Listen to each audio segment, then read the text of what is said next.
Oke, selamat malam teman-teman semua. Terima kasih, udah kembali hadir dalam sesi, PDAG Academy Workshop ya, online sharing community yang kita adakan setiap Jumat malam, mulai jam 8 sampai sekitar jam 9-an.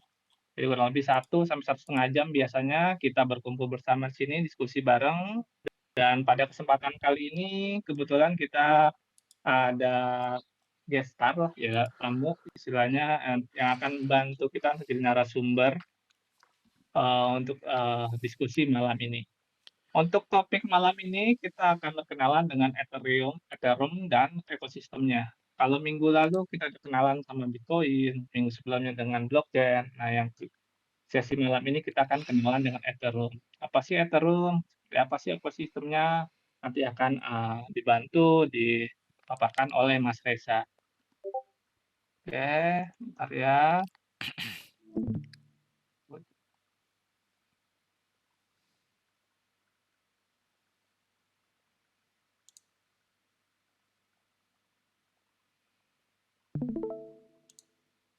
Untuk agenda malam ini, tadi ada pengenalan, introduction untuk program IG Academy. Kemudian nanti, kita akan lanjutkan dengan, speaker profile, yaitu ada Mas Reza yang akan memperkenalkan diri, kita akan kenal lebih jauh siapa Mas Reza. Setelah itu Mas Reza akan langsung, sharing session, nanti Mas Reza ada sharing, screen. Kemudian ada kuis sedikit ini untuk lebih ke menguji pengetahuan teman-teman dari materi-materi yang sudah kita istilahnya berikan dari yang awal sampai sekarang, bagaimana blockchain, Bitcoin, sampai sekarang Ethereum. Dilanjutkan kita ada Q&A, jadi teman-teman boleh bertanya nanti langsung Mas Reza dan berdiskusi bareng, dan terakhir kita ada closing gitu.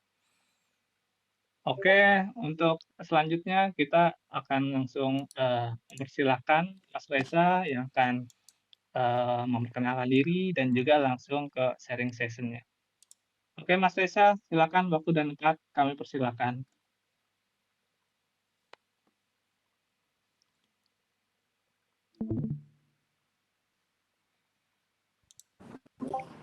Ya, baik. Uh, Terima kasih atas kesempatan dan waktunya. Hari ini saya bisa hadir di uh, forum ini ya, knowledge sharing ya. Sebetulnya saya sendiri juga masih terus belajar ya. Tapi saya senang sekali bisa mendapat kesempatan untuk berbagi sedikit informasi ya kepada rekan-rekan semua, atau lebih ke kita bisa diskusi mungkin hari ini. Karena event dari AAG ini ya lebih step by step, kemudian kita sebenarnya di era informasi ini kan kita mau belajar apa aja tuh sudah tersedia ya.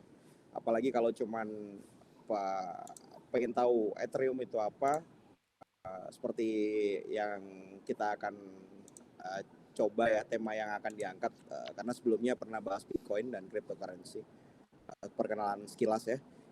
Nah, kalau sekarang mau tahu Ethereum, sebenarnya tuh knowledge yang ada di internet itu dan sudah ada di ujung jari tangan kita semua ya. Jadi saya rasa saya akan mencoba pendekatan yang lebih real, artinya kita diskusi lebih ke kenapa sih Ethereum gitu, kenapa Ethereum dan kenapa Ethereum itu sesuatu yang menarik dan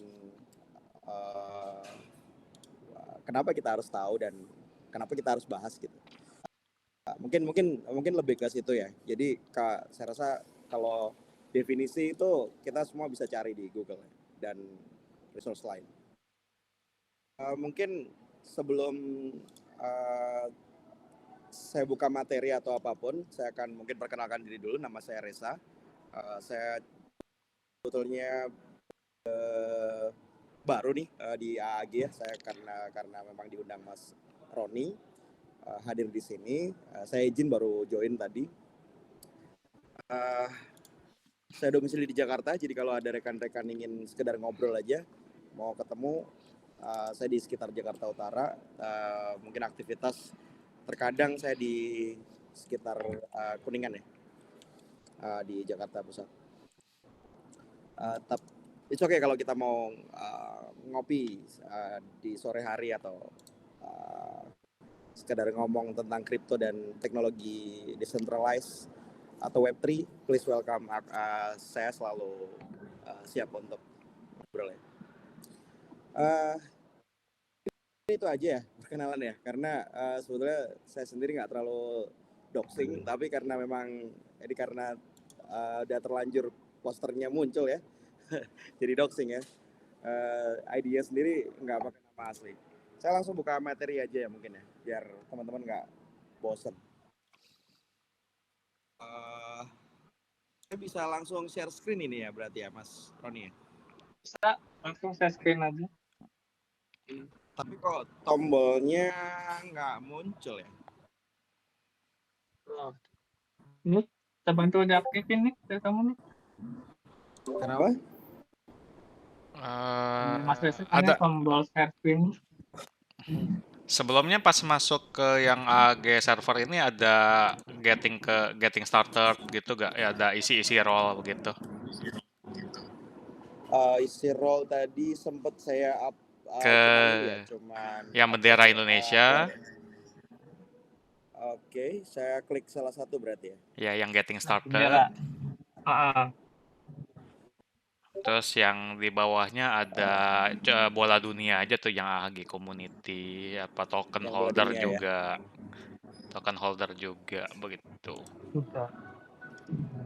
Terus Oke. yang di bawahnya rules itu ada checklist, di checklist aja. Iya. Di bawahnya Oke. getting Ini started. Oke. sepertinya udah Sudah ya? bisa sih. Sip. Tombolnya udah muncul sih, cuman saya klik kayaknya nggak muncul. Atau saya pindah, saya coba close bentar ya. Bentar aja nih. Be right back Oke. ya. Challenger Meet Token Holder Indonesian.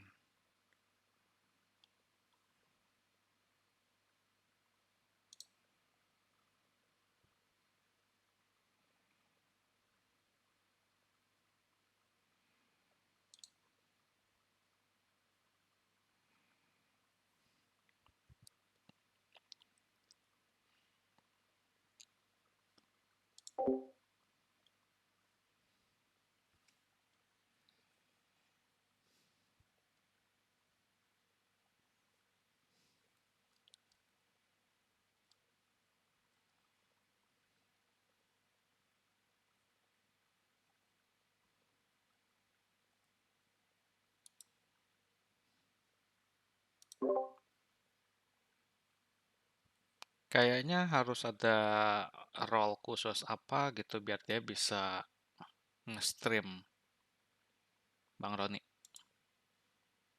Begitu nggak bisa ini. You can stream into this channel. Iya, yang harus ada role apa gini. Aku nggak tahu sih yang itu kan si Peter sama si Miyaki kan ya. Oke. Coba aku bilang si Peter ya. Nah, Role apa? Mas Rezanya belum masuk lagi ya. Mm.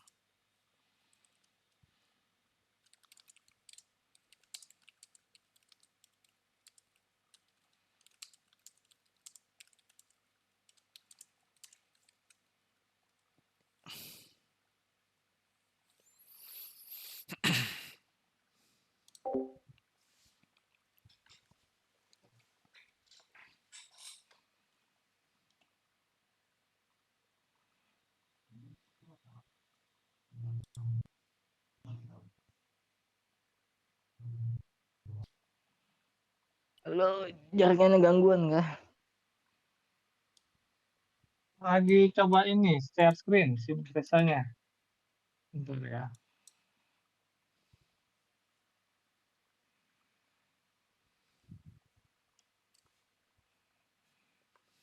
Belum masuk lagi Mas Rezanya ya. Ya si Bro Peter udah open buat bisa share screen sih. Gitu. Oh, Mas Rezanya belum masuk ya? Iya, nggak ada nih dia. Kita aku kirim. Oke, udah di open itu share screen-nya. Semuanya bisa harusnya. Oh, iya tuh ada. Halo, Mas. Halo, maaf, saya tadi kayaknya nyasar ke ruang satunya deh. Sudah bisa Kak Resa ya? Di Salah share screen kamar. harusnya udah bisa itu. Iya, udah bisa sekarang. Udah Tadi di. saya nyasar ke ini, Thailand, Oh, apa, room oh, satunya. Filipin yang paling bawah. Oke. Filipin ya. Oh iya, Siap. lagi ada ini juga. Iya, saya bingung tadi share screen di sana, tapi bahasanya ini ya. Tagalog. Oke, saya Oke. share screen. Apakah layar saya sudah terlihat? Sudah? Baik, Oke. baik. Blockchain Oh iya, generation. udah. Oke, siap. Baik, jadi saya mencoba pendekatannya ini. Jadi untuk ini ya, untuk sekedar mencari definisi Ethereum, saya yakin rekan-rekan semua bisa mendapatkan resource yang jauh-jauh lebih komprehensif ya daripada apa yang bisa saya copy paste dari Google gitu ya. Jadi mungkin saya akan melakukan pendekatan yang berbeda terkait tentang generasi blockchain. Bagaimana untuk kita mungkin kenapa sih Ethereum gitu? Kenapa ini? Why Ethereum is matter? Why? Nah, itu yang mungkin kita akan coba kupas ya. Saya mungkin nggak ngambil sesi ini lama-lama, jadi mungkin kalau bisa nanti ada sesi diskusi ya, harapan saya. Mungkin. Karena saya lihat ini audiensnya juga cocok untuk fokus group discussion, jadi saya akan mungkin lebih senang kalau ini akan jadi interaktif gitu. Jadi please welcome kalau misalnya ada yang mau punya insight dan please stop me anytime gitu ya. Oke, terima kasih. Jadi yang pertama karena saya kebetulan nggak ngikutin materi yang sebelumnya, tetapi saya coba gali, ternyata materi yang sebelumnya adalah terkait dengan blockchain dan cryptocurrency. Jadi dan saya yakin rekan-rekan yang di sini udah jauh lebih punya perjalanan di dunia kripto khususnya, apalagi kan sekarang kripto ini bukan sebuah hal yang bukan sebuah hal yang teknikal gitu. Kalau sekarang itu sudah hal yang sudah masuk TikTok, sudah masuk Instagram, dan sudah beredar di sekitar kita, di aplikasi teman-teman sekitar kita ya kan. Ada aplikasi exchange lokal yang bisa melayani trading kripto begitu. Jadi saya rasa kripto itu sudah bukan suatu hal yang baru. Nah, cuman di tempat kita di Indonesia, negara kita khususnya, kripto ini masih dikategorikan sebagai digital asset ya. Nah, kemudian pertanyaannya, cryptocurrency ini gimana nih? Nah, di Indonesia ini kan masih kebetulan regulasinya memang masih maksimal menjadi aset ya. Saya pun tidak akan menyebut cryptocurrency ini sebagai money. Tapi kita sama-sama tahu bahwa cryptocurrency itu memiliki nilai. Dan nilai itu bisa kita tukarkan, seperti halnya kalau kita kembali ke gambar ini, gambar sapi itu bisa ditukar juga kan, jadi dalam bentuk uang atau apapun yang kita gunakan sebagai instrumen nilai. Jadi apakah cryptocurrency itu money? Nah, nanti mari kita jawab nanti ya, kita diskusi aja. Oke, saya lanjutkan. Nah, ini aset digital ini di bawah Bapepti ya, kalau di tempat kita ya. Disebutnya aset digital. Nah, legally kita tuh belum boleh ya melakukan transaksi sebetulnya ya, untuk pembelian ya yang dikenakan pajak. Jadi nggak bisa gitu. Jadi selama aset digital ini tidak diregulasi oleh negara,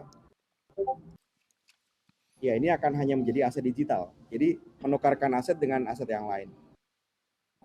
Seperti yang selama ini kita bisa lakukan. Nah, ini saya jadi ngomongin cryptocurrency, tapi kaitannya openingnya semoga tidak ini ya, tidak terlalu loncat ya. Nanti kita akan sambungin ke Ethereum ya. Nah, ketika kenapa sih disebut cryptocurrency? Karena dia asal mulanya kriptografik, dia dari bilangan kriptografi yang terlindungi. Blockchain itu kan sebenarnya dari bilangan kriptografi yang terlindungi ya, untuk saling memvalidasi dari chain yang satu chain yang lain, dan itu sebenarnya ledger, dia tuh transaksi sebenarnya, anggap aja dia tuh accounting, data accounting yang terenkripsi dan disimpan dalam sebuah blok, dan dari setiap blok ke blok itu dia di seal atau disegel dengan menggunakan private key. Nah, yang dimunculin nanti soal private key dan public key sebenarnya referensinya juga udah banyak ya di internet. Nah, karena datanya itu terlindungi dan menggunakan kriptografik, public key dan private key tadi soal hashing ya, dan dia dimanfaatkan sebagai nilai tukar atau kita nyebutnya currency, karena tadi kita bicara nilai tukar kan soal money itu. Kayak di gambar ini ada orang bawa pisang sama orang bawa jeruk ditukerin. Nah, sama kayak cryptocurrency, kita punya satu instrumen aset digital dengan aset instrumen digital lain, bisa saling ditukarkan dengan nilai tertentu, dengan nilai tukar tertentu. Nah, inilah yang memunculkan tren namanya cryptocurrency. Orang-orang kita biar nggak ribet bilang kripto gitu aja. Kripto gitu, uang kripto. Nah, ini ya blockchain ya. Nah, ternyata kalau kita bahasan kita hari ini itu adalah Ethereum. Ethereum ini sebetulnya hanya salah satu blockchain ya, sama seperti halnya Bitcoin. Sama seperti materi yang mungkin sebelumnya udah dijelaskan bahwa tiap blockchain itu dia punya karakteristik tersendiri ya, berbeda-beda. Bitcoin adalah blockchain generasi pertama. Dia itu hanya bilangan kriptografi yang menyimpan ledger. Ledger yang diamankan dengan kriptografi dan disimpan secara terdistribusi. Nah, Ethereum ini itu sama sebetulnya. Sama, dia ada blockchain juga, dia juga ledger, dia diamankan dengan bilangan kriptografi.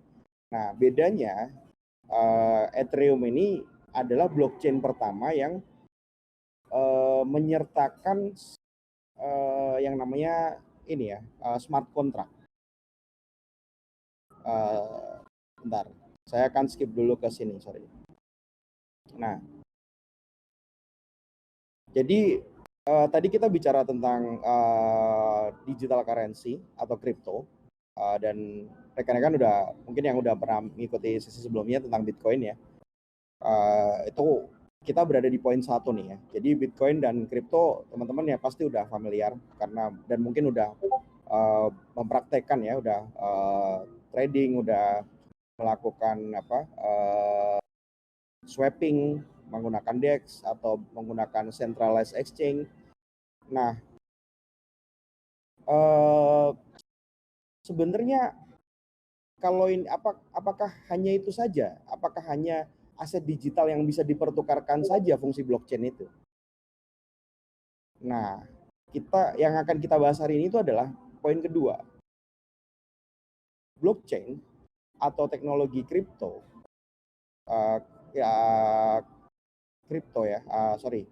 teknologi kriptografi yang ada di blockchain itu, digital currency itu hanya salah satu implementasi dari blockchain.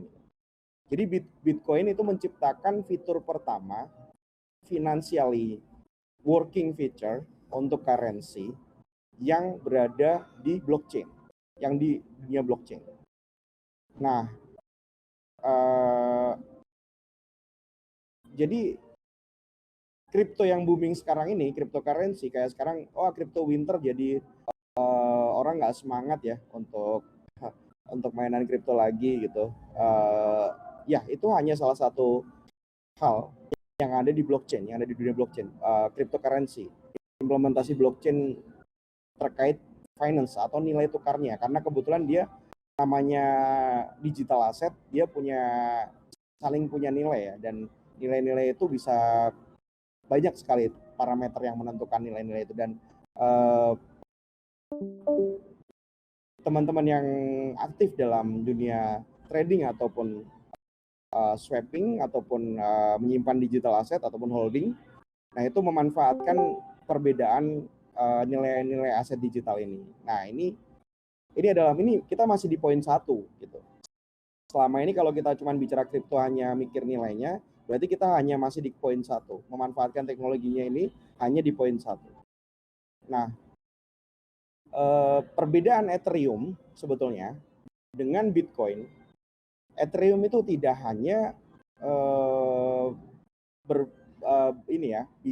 bisa menyimpan, bisa memberikan fitur financial currencies atau digital currencies, tapi Ethereum adalah blockchain pertama yang menerapkan smart contract.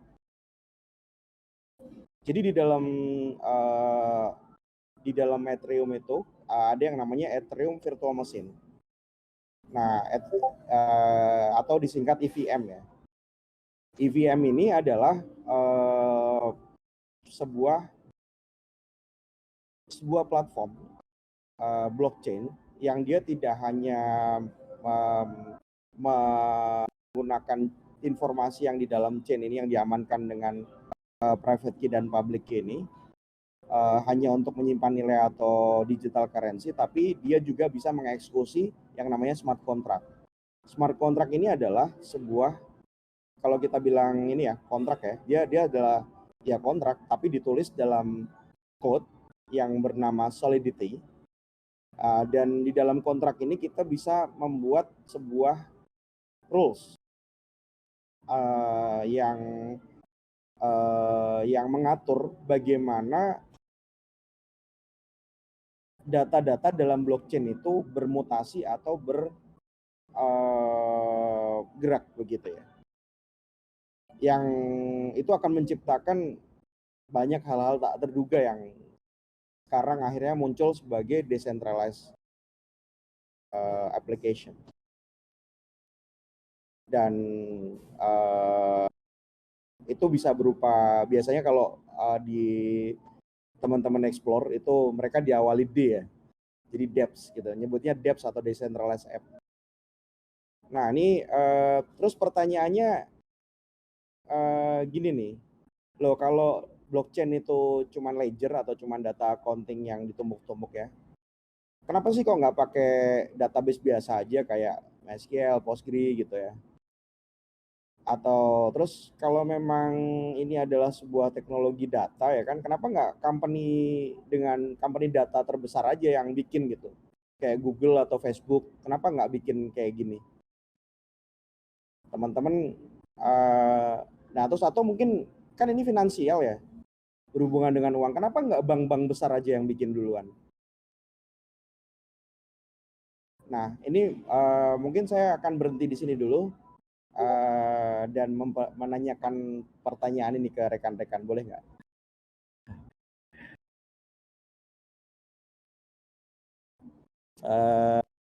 Mungkin ada yang mau respon, mungkin di sini bisa resen nggak sih? Nggak ya? Saya panggil Mas Roni aja deh, Mas Roni. Yes, gimana? Ya, mungkin ada nggak Mas insight, kenapa nih kok kita pakai blockchain ini ya public ledger ya, kenapa nggak pakai database aja seperti yang database yang ada, atau kenapa nggak perusahaan besar seperti Google atau Facebook aja, dan kenapa nggak bank aja yang bikin sih blockchain ini? Kira-kira ada insight nggak Mas Roni? Kalau yang sepengetahuanku ya, kalau blockchain itu kan salah satu keunikannya adalah decentralized. Artinya desentralisasi, dia itu tidak dimiliki oleh satu entitas gitu loh. Sedangkan kalau seperti data-data di bank, di Google, Facebook itu kan data mereka yang simpan sendiri atau centralized gitu loh. Ini yang menjadi isu kenapa waktu tahun 2008 Satoshi Nakamoto keluarin white paper adalah untuk istilahnya mencari solusi dari isu tersebut, bahwa data-data kita atau database itu kalau dimiliki oleh satu entitas, satu perusahaan itu semua kontrol ada di mereka. Salah satunya adalah saat itu kejadian bahwa uang kita yang di bank itu nggak bisa ditarik segala macam, makanya terjadi kacauan di 2008 adalah karena ya itu, karena data-data semua dikontrol oleh mereka, dalam hal ini oleh pihak bank, mereka bisa istilahnya sesuka mereka, eee, mengontrol atau mengambil alih gitu loh.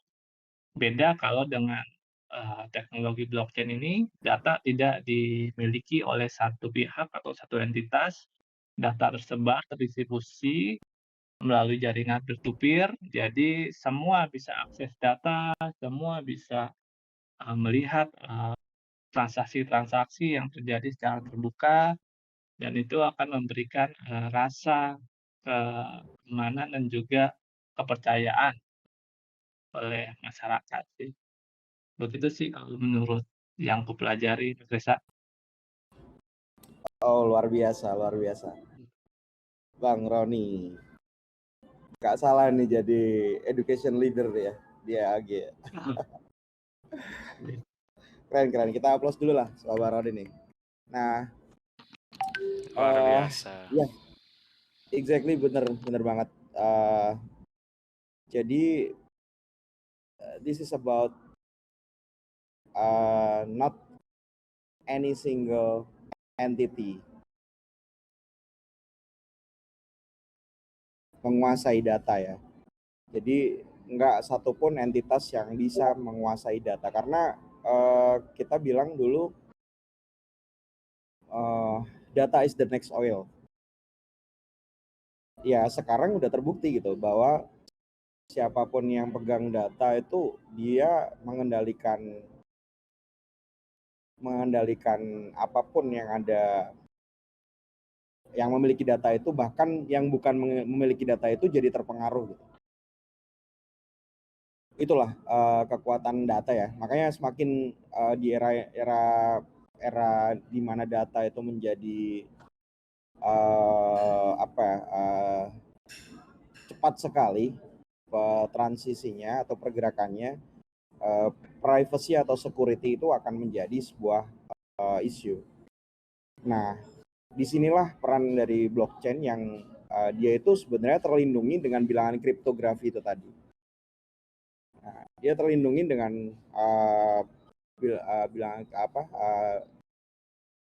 fungsi kriptografi ya, untuk melindungi data itu sehingga entitas yang memproses itu tidak tahu datanya, dia tidak tahu datanya, tapi dia bisa memverifikasi bahwa data itu adalah benar atau sesuai begitu. Dan orang yang memiliki data itu juga bisa membuktikan bahwa dia itu yang memiliki data, dan dia yang ketika dia mengirimkan sebuah nilai ke tempat lain, orang yang menerima transaksi itu pun bisa membuktikan bahwa dia adalah penerimanya yang berhak untuk menerima data itu. Inilah peran dari blockchain untuk memberikan sebuah layanan yang terdesentralisasi. Orang yang memproses itu pihak yang memproses tidak memiliki kepentingan dan tidak bisa memiliki kepentingan tentang data itu, selain hanya memprosesnya, memverifikasinya, dan meneruskannya, dan mengeksekusi kodenya,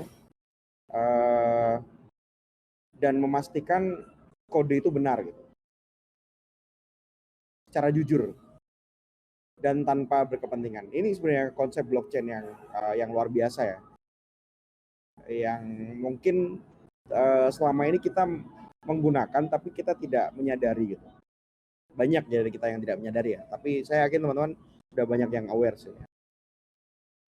Baik, nah ini poinnya adalah desentralisasi. Karena dulu nggak bisa kita memiliki sistem yang seperti ini. Kita bisa memiliki sistem yang terdistribusi tapi aman, secure gitu. Nah, dengan adanya data yang terdesentralisasi itu, sudah tidak ada lagi entitas yang berkuasa atas data itu ya. Jadi monopoli data itu hilang. Nah, ini agak loncat ya sebenarnya. Jadi tadi kita baru bicara tentang desentralisasi. Nah, ternyata dari dunia blockchain ini yang tadinya cuma ada, dia tuh sangat tidak terjangkau oleh user biasa ya. Nah, sangat tidak terjangkau oleh user biasa. Nah, padahal Ethereum itu sudah memiliki fitur ya untuk dia bisa mengeksekusi code. Nah, tapi gimana caranya nih biar kita bisa mengakses fungsi yang dieksekusi oleh blockchain itu tadi gitu. Jadi kita dengan Ethereum itu kayak kita punya AWS tapi tanpa Amazon gitu. Atau kita punya Azure tanpa Microsoft. Atau kita punya saya harus nyebutin semua ini kali ya, merek cloud biar nggak dikira di endorse. Kita punya Google Cloud tapi tanpa Google gitu. Jadi Ethereum ini kita bisa hosting aplikasi kita ya, tapi tanpa kita terlibat dengan entitas yang memiliki infrastruktur, karena infrastruktur ini dikelola oleh para miner ketika zaman proof of work ya, dan validator ketika zaman proof of stake. Nah, itu dia. Nah, inilah caranya ya, bagaimana smart contract itu menjangkau user melalui yang namanya Web3 atau web generasi 3. Nah, kalau dulu di web versi 1 itu kita cuma bisa baca doang, dulu di zaman awal-awal ya, di era web itu cuma kita baca berita doang gitu.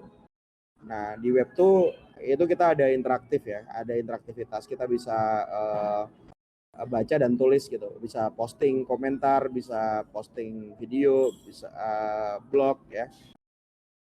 Nah, di Web3 ini selain kita bisa ngebaca atau ngambil konten, kita bisa nulis konten, itu juga kita bisa melakukan transaksi. Nah, inilah peran smart contract dalam blockchain untuk melengkapi teknologi web generasi 3. Inilah yang selama ini web itu hanya platform ya, platform saja yang tadinya information ekonomi terus kemudian berubah jadi platform ekonomi, dan setelah web itu bisa baca informasi, nulis informasi dan melakukan transaksi atau pertukaran nilai. Nah, itu sekarang kita nyebutnya token ekonomi. Gitu. Nah, itulah peran Ethereum ya. Ethereum itu memungkinkan dunia web generasi 3 itu muncul dengan adanya smart contract yang ditanamkan ke dalam blockchain. Nah, mungkin itu ya. Dan saya rasa teman-teman sudah, saya kalau jelasin Ethereum itu apa dan sejarahnya mungkin boring ya, karena informasi itu mudah didapatkan di mana saja. Nah, tapi yang mungkin sudah ini ya, terkadang sisi teknis yang jarang mungkin banyak user yang atau yang sudah memanfaatkan Ethereum bahkan mungkin belum menyadari bahwa sekarang Ethereum itu sudah berubah. Yang tadinya proof of work seperti halnya Bitcoin, dia itu memverifikasi transaksinya dengan puzzle, dengan memanfaatkan hardware, kekuatan hardware yang sekarang itu sudah nggak seperti itu lagi sejak merge ya, Ethereum 2 itu sekarang dia proof of stake jadi menggunakan validator. Nah, perbedaan miner dan validator ini juga banyak informasi yang bisa tersedia di internet ya. Nah, kemudian secara token jadi bisa muncul, kalau dulu di era Bitcoin itu hanya ada fungible token atau token yang sama ya, dia bisa dipertukarkan, nggak unik gitu, tapi ada juga sekarang dengan adanya smart contract kita bisa membuat sebuah token yang dia tuh unik gitu, jadi non fungible, satu token dengan token yang lain itu berbeda. Nah, itu yang kita kenal dengan NFT. Jadi NFT itu juga eh, bisa ada pertama kali juga yang memunculkan adalah karena adanya Ethereum. Dan banyak sekali ya sekarang ya aplikasi-aplikasi decentralized yang bisa diakses ya dengan menggunakan Ethereum. Maaf, maksudnya dia sudah berjalan di EVM ya, EVM, baik itu Ethereum dan blockchain lain yang berbasis EVM. Gitu. Nah mungkin saya nggak bisa cerita banyak-banyak ya. Mungkin saya akan akhiri materi ini di sini dan mungkin kita bisa lanjutkan dengan diskusi aja ya. Mungkin itu saja dari saya. Silakan kalau teman-teman mau ada interaksi ya. Saya sangat mengharapkan nih. Terima kasih. Saya kembalikan ke Mas Roni.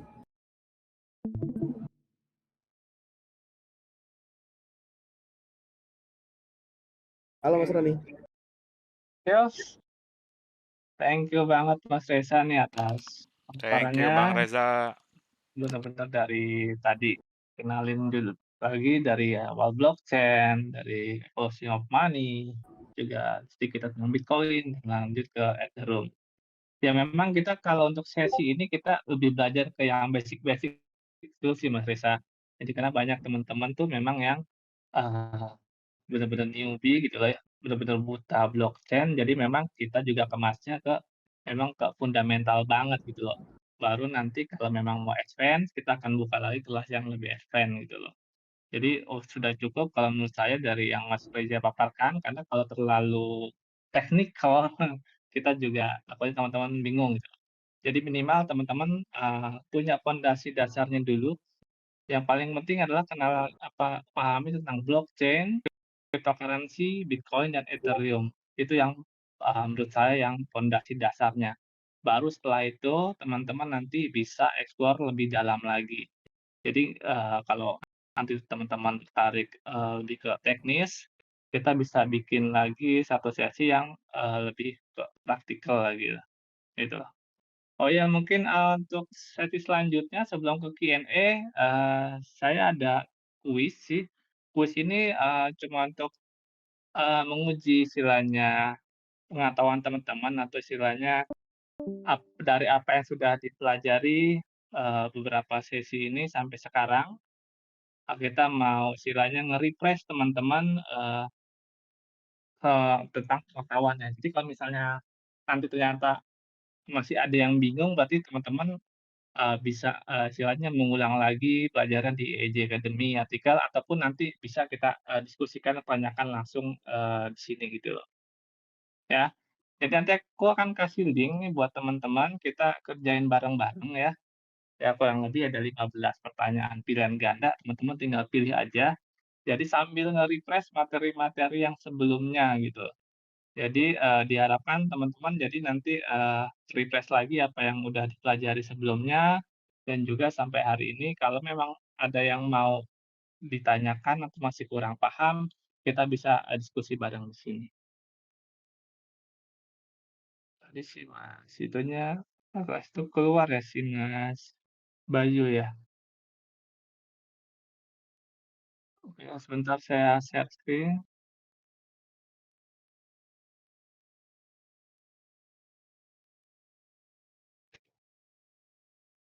Saya kirim linknya di chat buat teman-teman. Silakan tinggal klik aja, nanti tulis nama. Kita coba bareng-bareng mengukur sejauh mana kita udah menguasai atau memahami tentang apa yang telah kita pelajari selama ini. Jadi ketahuan nih, ternyata masih banyak kita belum pahamnya tentang ini, bisa kita tanyakan lagi nanti mungkin ke Mas Reza atau ke teman-teman yang lain, kita bisa diskusi bareng. Silakan, tinggal klik linknya aja, nanti kita kerjanya bareng-bareng. Oke, Om Ivan. Sudah bro. Yo, aku sambil share screen. Bentar. Lagi kurang ini nih kayaknya ya. Kurang ramai nih. Nggak apa-apa. Bapak.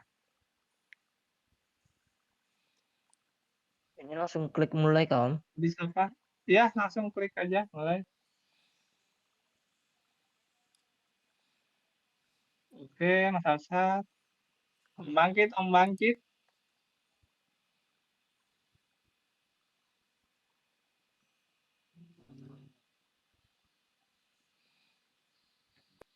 Alhamdulillah. Om Bangkit, join. Yuk, tes aja kita. Ayo, cepat. Mau Yuk, tidur, ngantuk. satu lagi. Oke, kalau itu kita mulai nih sekarang. Ini sih lebih buat ngoji kemampuan kita aja sih. Ada 15 pertanyaan, tinggal dipilih aja. Kita mulai ya. Let's go.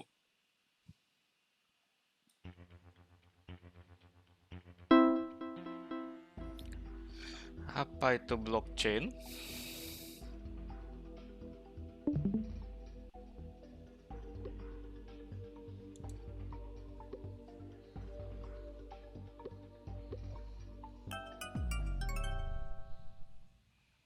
Kok salah ya?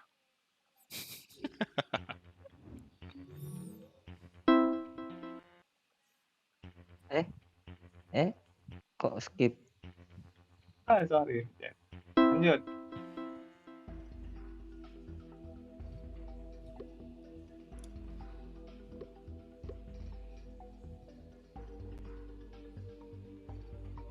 Ya ini kadang muter-muter aja di bawah. Ya belum. Maksudnya nggak ngerti-ngerti. Halo? HP ku ngehang. Coba masuk lagi aja, Bang Arsyad. Oh ya.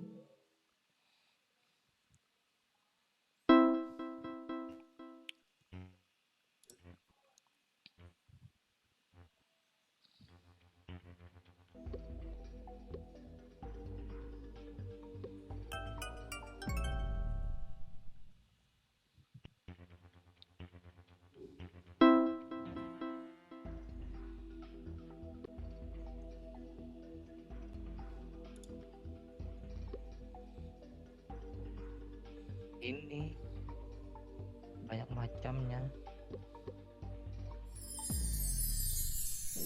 Tahu namanya tapi nggak tahu cara kerjanya gimana. Maksudnya belum dikulik sampai dalam betul gitu. Wih, gila si Arsyad gede ya skornya ya.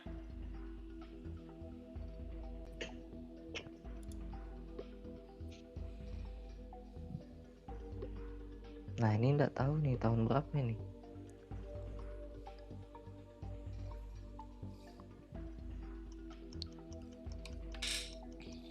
Mana sini? Wah benar, jawab Wih, sembarangan. benar. Jawab sembarangan benar ya. Kalau itu Luar nggak tahu biasa. emang kapan habisnya nggak tahu.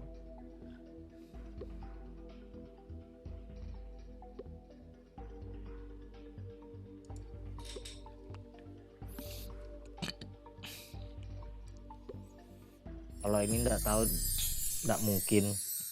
Nggak mungkin lah ya.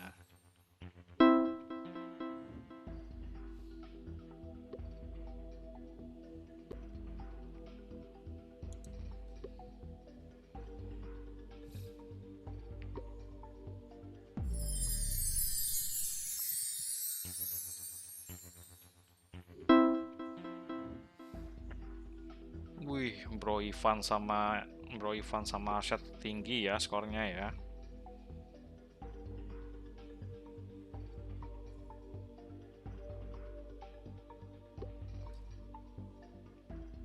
Anda tahu ini.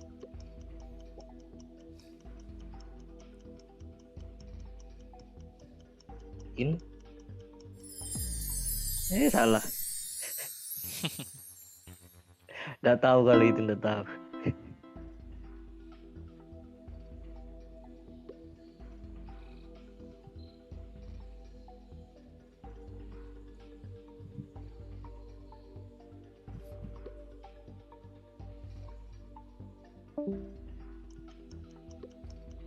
Lagi pada sibuk masing-masing kayaknya.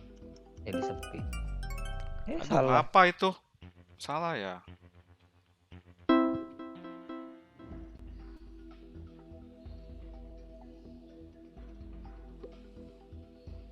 Nah, ini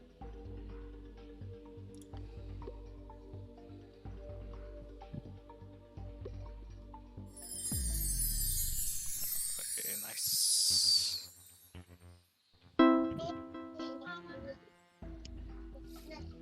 Bang, mau nanya bang. Gue di web nggak kan tahu nih. daftarnya itu stucknya itu kan angka 3.000 gue tulisnya. Harusnya 13.000. Gimana itu bang? Gak bisa diganti bang?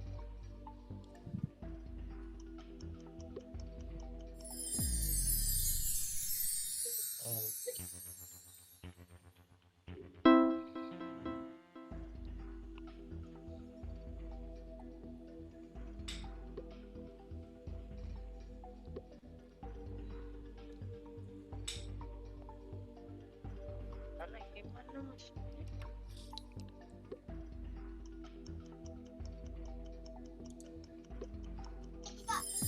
Jumlah step rata-ratanya itu bang. Gue kemarin salah ketik. Harusnya 13.000. Malah ketulisnya 3.000.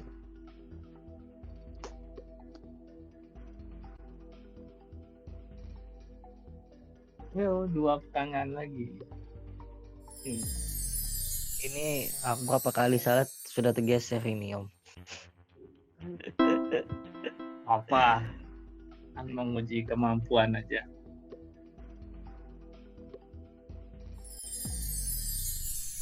Oke dong. Wow, Miss An. Tedet.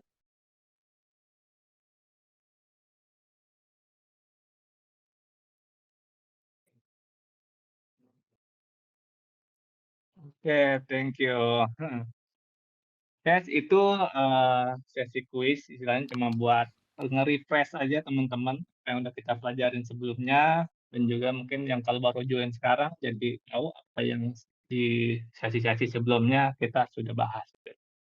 Oke, untuk sesi selanjutnya kita akan buka nih open discussion Q&A terkait dengan tadi materi yang dibawakan oleh Mas Reza ataupun mungkin teman-teman ada tanya di luar itu maksudnya dari sesi sebelumnya tentang blockchain, tentang Bitcoin, kripto, Ethereum, silakan kita open discussion di sini.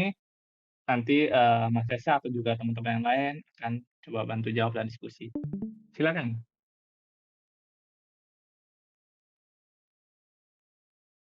Jadi masih bingung apa Mas Reza, salah jawab, mungkin bisa ditanyakan di sini. Lebih ke anu sih tadi tuh apa? Masalah Tadi yang hash note itu aja sih kurang ngerti, memang belum ada dipelajari. belum paham ya tentang hashing, node itu ya, Heeh. hashing dan nodes ya. Iya. Ya, Sa- oke. sama apa tadi tuh yang Sama sama pos atau anu proof of Oh, work itu. konsensus ya. POW dan POS. Oke, nanti Mas Iya. Besa coba bantu untuk sedikit kasih gambaran ya. Mas Reza tadi Mas Aksa masih bingung terkait nodes, terkait hashing, POW dan POS. Ini kan terkait banget dengan blockchain, cryptocurrency dan juga di Ethereum juga ada ya, maksudnya mekanisme juga seperti itu gitu. Mungkin Mas Reza bisa kasih gambaran yang mungkin mudah dimengerti dengan analogi gitu, seperti apa tuh hashing, node, dengan bahasa yang awam mungkin ya Mas Reza ya. Kalau bukan bahasa Facebook banget kalau ngejelasin. Mungkin dari Mas Reza bisa lebih ngasih gambaran apa sih hashing, node, POW, dan POS itu dalam bahasa yang lebih awam. Silakan Mas Reza. Oh iya, baik.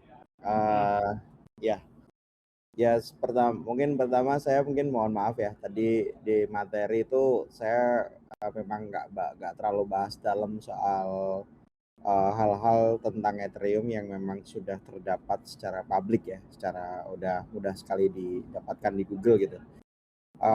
Tapi memang sebaiknya sih memang ini ya, memang apa ya, hal-hal itu tadinya saya anggap itu sudah bisa di search gitu. Tapi mungkin saya kalau dianalogikan tadi ada nodes, konsensus dan kemudian hashing. Saya tadi sempat jelaskan ya terkait dengan miner dan validator. Nah, kemudian tadi ada proof of work dan proof of stake. Itu sebetulnya kalau definisinya kan sebetulnya kalau di dunia di blockchain generasi pertama, itu miner itu adalah komputer atau unit yang melakukan validasi blockchain, melakukan hashing ya, proses hashing itu tadi ya. Jadi hashing itu yang saya ceritakan tadi, mekanisme kriptografi yang menghasilkan sebetulnya komponennya adalah public key dan private key. Dan hashing itu apa? Sebenarnya itu agak panjang ya penjelasannya karena itu ini ya, bagian dari pelajaran kriptografi gitu. Dan pelajaran kriptografi sendiri itu mungkin nggak cukup dijelaskan di 1-2 SKS ya. Tapi intinya adalah proses hashing ini itu melibatkan public key dan private key untuk mengamankan data yang ada di blockchain gitu. Nah, nodes itu kita bisa sebut miner yang di dunia blockchain generasi 1 dan validator di dunia blockchain yang generasi 2 atau proof of stake. Itu sama-sama nodes. Jadi nodes itu adalah unit yang melakukan validasi atau unit yang melakukan prosesnya. Nah itu kita nyebutnya nodes. Jadi kita pun bisa bikin nodes gitu untuk bergabung ya, untuk bergabung di konsensus. Nah kumpulan-kumpulan dari nodes itu yang saling memverifikasi data blockchain. Nah itu mereka tergabung dalam sebuah gerombolan yang namanya konsensus. Konsensus itu sistemnya ya. Nah konsensus itu biasanya menggunakan algoritma. Nah kalau di EVM ya, di Ethereum 2 itu menggunakan yang namanya algoritmanya namanya BFT ya, Byzantine Fault Tolerance. Nah itu konsensus itu yang nantinya akan mengatur itu semacam aturan ya, bagaimana nodes yang ada atau validator yang ada itu bisa bertingkah jujur atau bertingkah adil. Nah kalau ada yang nggak adil atau ada yang mencoba nggak jujur, konsensus akan melakukan punishment terhadap nodes itu. Nah itu sih tadi ya, jadi ada konsensus, ada nodes, kemudian tadi ada hashing, dan ada lagi proof of work, proof of stake. Ya mungkin semoga bisa ini ya menjawab atau mungkin sedikit mencerahkan, kalaupun kurang cerah bisa ini ya mungkin mencari sumber informasi lain di internet gitu. Terima kasih Mas Roni. Terima kasih Om. Oke, terima kasih Mas Desa.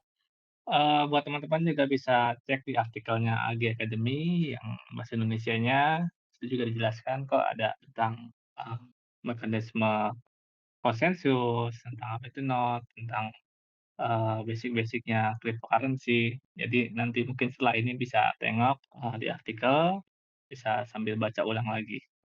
Untuk next-nya juga kita setiap minggu memang akan selipkan juga kuis-kuis seperti itu. Kenapa? Biar teman-teman tuh terus ke-refresh, jadi ingat terus, karena pelajarannya kan terus saling berkaitan. Sama kayak skemanya blockchain.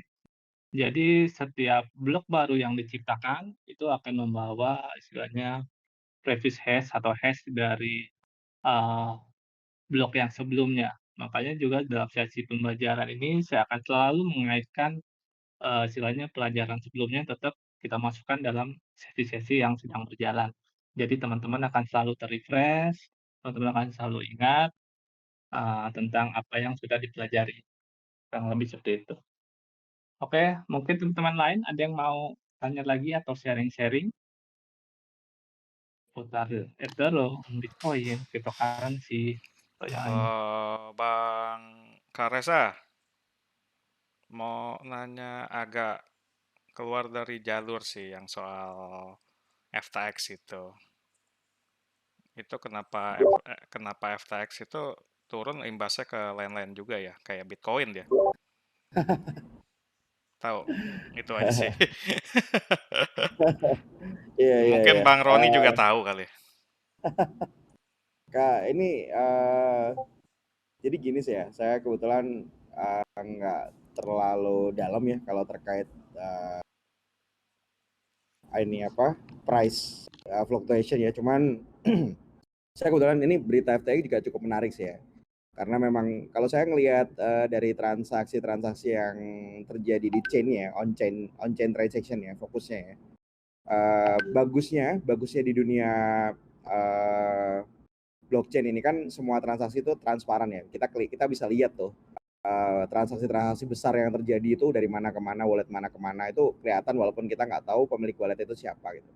Tapi sebetulnya ternyata tuh FTX itu selama ini centralized.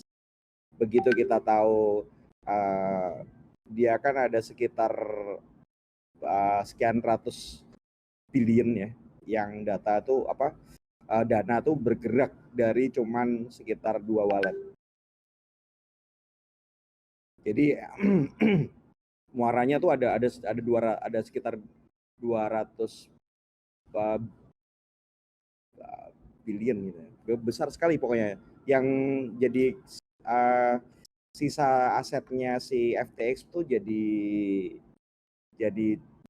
minus gitu. Jadi dia tuh antara kas yang masuk sama kas yang keluar itu timpang gitu. Karena juga akhirnya pada begitu ngelihat stablecoin itu goyang, orang jadi pada nggak percaya kan.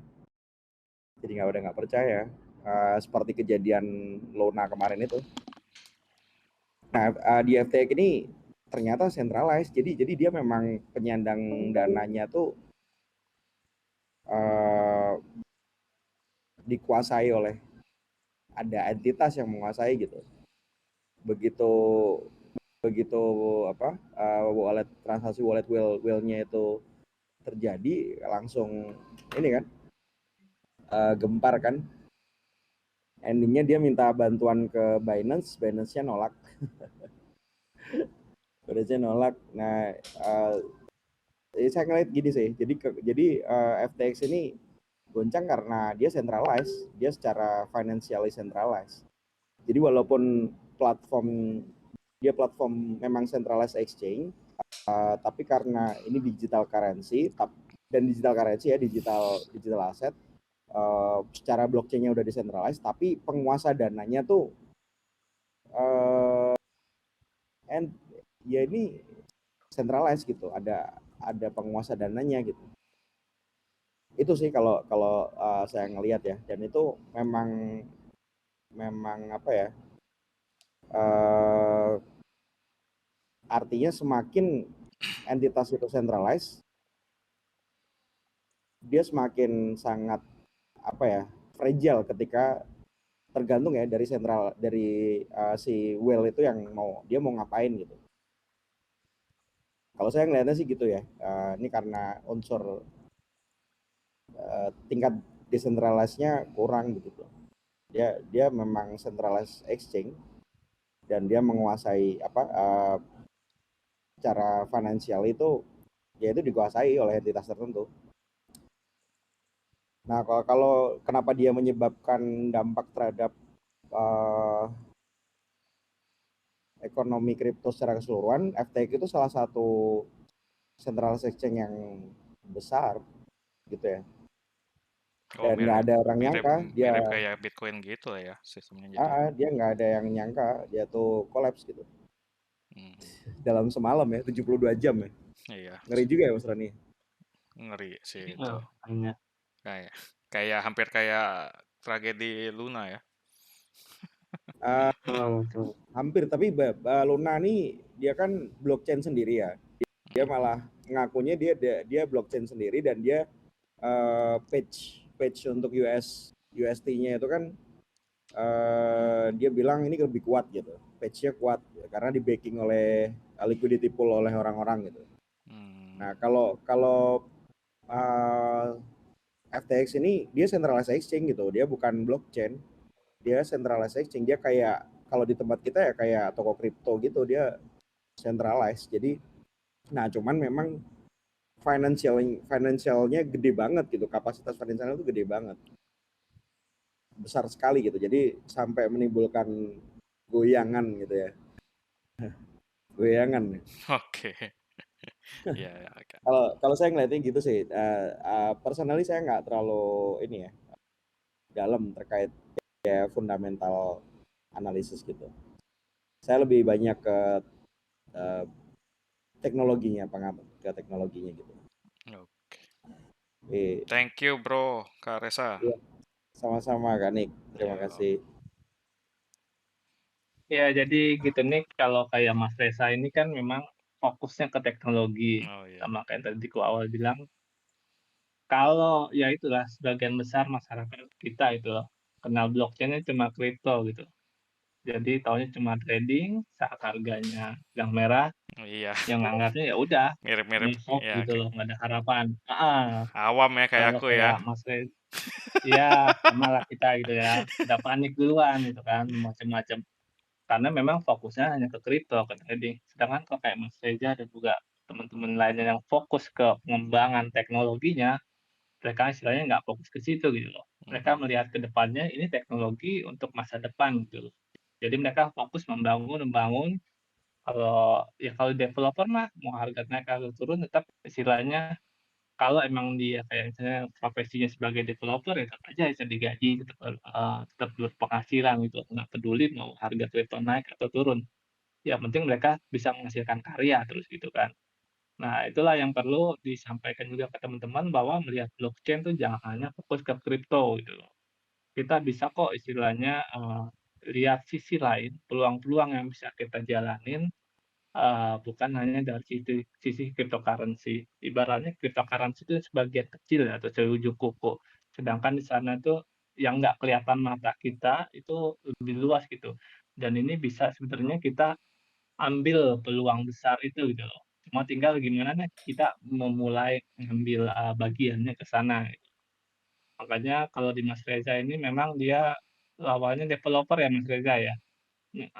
Lebih ke developer juga, lebih fokus ke teknologinya, jadi untuk masalah harga biasanya kita nggak begitu peduli sih, kayak gitu loh. Oh.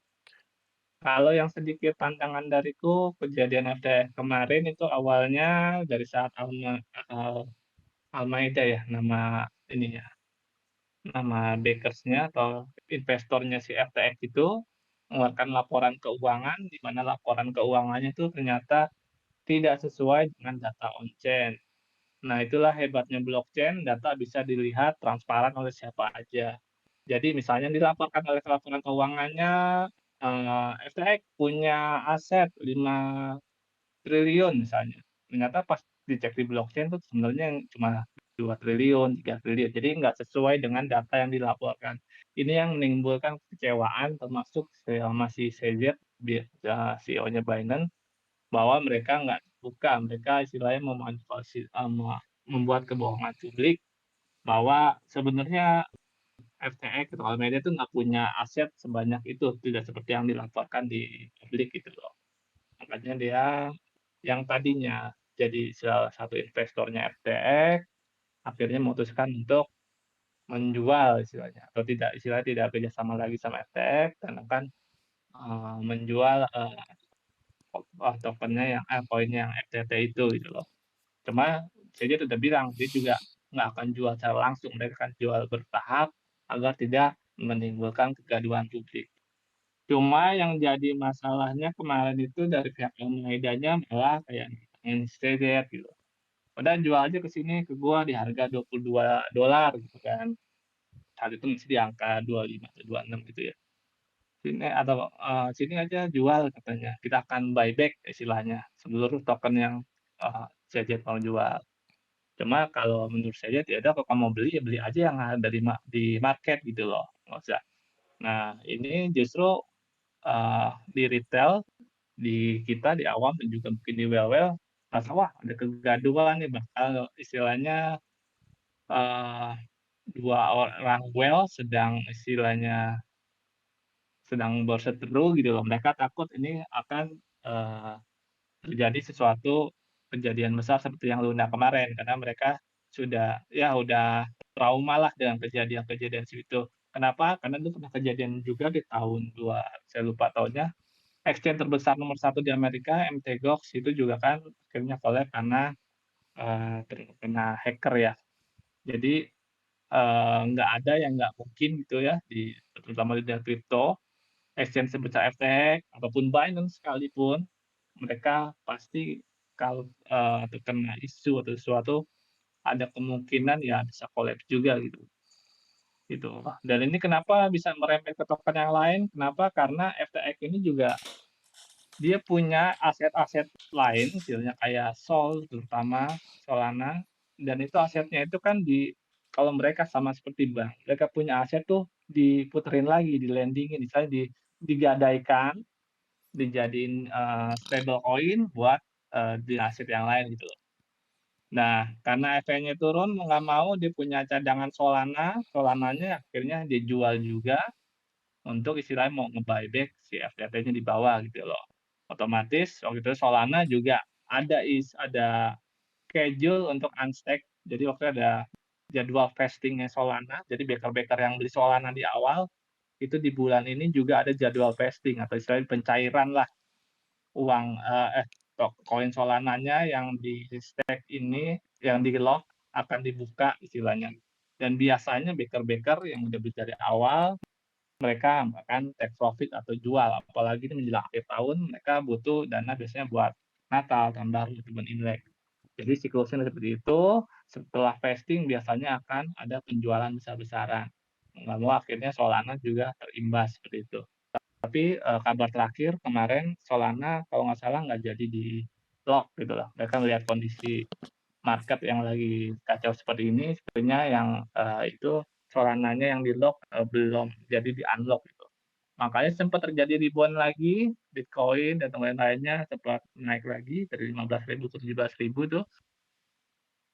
Karena Solananya nggak jadi di unlock dan sempat si CZ juga ada rencana mau bantu si FTX gitu loh. Tapi karena mungkin tidak terjadi kesepakatan, akhirnya CZ memutuskan untuk mempospon dulu rencana mereka untuk mengakuisisi si FTX gitu. Nah, untuk hari ini sih aku belum update lagi beritanya seperti apa. Nanti mungkin coba kita sama-sama cari tahu. Kayak gitu sih, Nick, dari Siap. kejadian kemarin ceritanya. Thank you. Makasih banyak bro-bro sekalian. Mhm. Luar biasa. Expert-expert. Tuh. Yang lain mungkin ada yang mau tanyakan? Kita tinggal beberapa menit lagi nih menuju 21.30. Kita akan close di 21.30. Sudah. Om Bangkit mungkin? Sudah. Atau Mbak Rini? Sudah. Kalau tidak kita akan close. Oke. Udah cukup, Nick? Sudah. Ya. Oke, Mas Reza, sekiranya untuk sesi malam ini kita cukupkan dulu karena sudah lewat waktunya, hampir 21.30. Buat teman-teman, terima kasih yang sudah join. Kita tiap Jumat malam ada sesi sharing seperti ini, jadi jangan sampai teman-teman ketinggalan. Kenapa? Karena inilah wadah buat teman-teman selain belajar, sharing, dan kalau ada yang mau ditanyakan bisa langsung tanya ke teman-teman semua di sini gitu, kan belajar bareng. Nah, untuk sesi minggu depan kita akan diskusi tentang NFT. Nah, ini juga menarik juga buat teman-teman banyak yang masih bingung NFT apa cuma foto doang, cuma gambar doang, dan gimana sih masa depan NFT ke depannya gitu loh. Jadi jangan sampai kelewatan juga minggu depan kita akan ada lagi sesi sharing dengan temanya NFT gitu loh. Oke, terima kasih terutama buat Mas Reza yang sudah menyempatkan malam ini sharing bersama teman-teman. Mohon maaf mungkin untuk sesi malam ini kurang begitu banyak pesertanya. Biasanya kita sampai 20-an sih. Cuma mungkin ya ada mereka masih di jalan atau ada kegiatan lain, tapi nggak apa-apa. Terima kasih buat teman-teman juga yang masih setia bersama IG Academy Workshop ini. Kita dari tim AG sendiri tetap istilahnya tetap semangat untuk bantu teman-teman. Kita menyediakan wadah untuk belajar teman-teman. Semua kegiatan kita memang sifatnya edukasi gitu loh. Jadi mumpung masih free dan mumpung masih kita banyak teman-teman yang mau sharing, silakan teman-teman manfaatkan kesempatan ini. Oke, terima kasih semuanya. Saya Oke. tutup untuk sesi malam ini. Mas Reza, thank you banget ya. Mas Bangkit, Terima Ilham, kasih Pak semua. Dini. Sama-sama. Terima kasih. Ya. Yuk semua. Kita nanti jumpa lagi minggu depan. Terima kasih. Goodbye. Semangat, Bye. semangat. Salam. Thank you. Bye bye. Bye.